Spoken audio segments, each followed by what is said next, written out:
Дорогие друзья, сегодня наша республика отмечает столетие со дня образования Татарской автономной Советской Социалистической Республики, Республики Татарстан.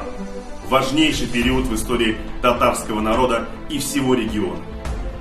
Декрет об образовании ТАССР был подписан 27 мая, ровно 100 лет назад. И сегодня, с высоты пройденных лет, мы можем утверждать, что этот факт был очень положительным для народов нашей республики.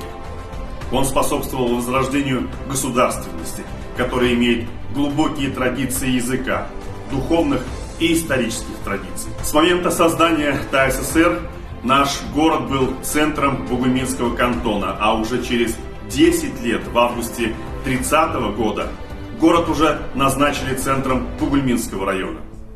Долгое время, вплоть до конца 60-х годов, Бугульма была вторым по населению и значению в республике после столицы нашей республики, города Казани. Наш город является обладателем ордена Знака почета и золотой медали ЮНЕСКО «Пальмовая ветвь мира». А в 2011 году Бугульма стала 4-м городом России, включенным в почетный список Организации Объединенных Наций по программе населенных пунктов. Дорогие друзья, за 100 лет Татарстан прошел сложный путь. Благодаря трудолюбию нашего народа республика добилась больших успехов. Нам повезло родиться, жить и быть полезными своему народу на родной земле, овеянный духом великих свершений наших предков. Сегодня Татарстан – территория, устремленная в будущее, где комфортно жить и трудиться, предмет нашей гордости и уверенности в завтрашнем дне.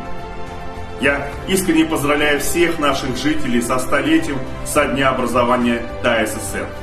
Желаю прежде всего здоровья и процветания, успехов, благополучия и непрерывного развития. С праздником!